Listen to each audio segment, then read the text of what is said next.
Hey everybody, Jonathan here. We're going to be going over Well Lunge, how to set it up, the modifications, and the variations. If we are working the right leg, stand facing the left way. The left hand will pull the carriage in. Right hand will hold the bar so that you can easily put the strap up against the left knee. Place your right foot down to the floor and then meet me low and hold. Your gaze is forward, your chest is tall and proud, hands on hips, hands like prayer. And if you have lower back issues, you can always hinge forward from the hips. Exhale as you press through the heels to come upwards. Breathe in as you lower down to that starting position.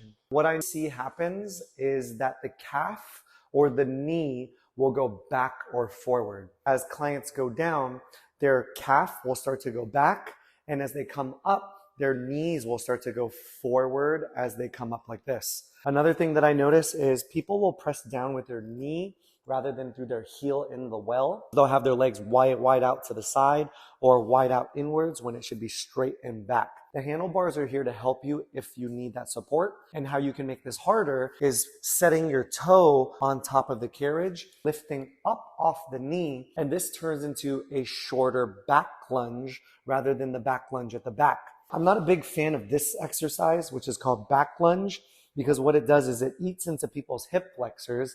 And even though I tell them to bend the knee to alleviate the hip flexor, it's still a very difficult exercise for most people. And it's especially hard for people who are shorter. By being closer to the front of the platform, it's going to decrease the tension or the pull, and it'll get it out of your hip flexor. In this position up on your toes, if you want to make it easier, you just slide your foot forward to the edge where the springs are.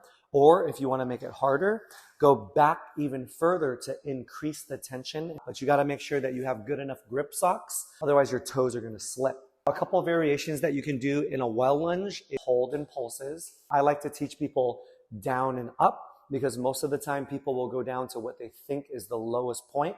But as they go down and up from the lowest point, they're going to hit a deeper range of motion, getting to that 90-degree angle, activating the inner thighs and the outer thighs with the hamstrings and the glutes. Another thing that I like to teach is I have people put their fingers on the bar, and then they let their knees go back behind the ankle, and then pressing down the heel to bring the knee forward.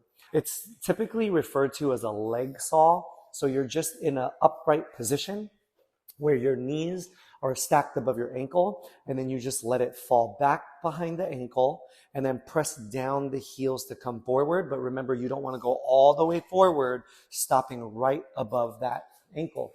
Another thing that you can do, arm raises, meet me low, hinge forward, palms by your side, and then up and down.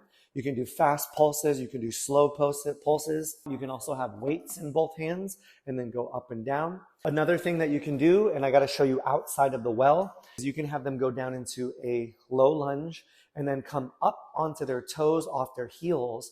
And you can just have them go down and up from balls of toes down to heels, or keep them on the balls and toes of their foot and pulse up and down.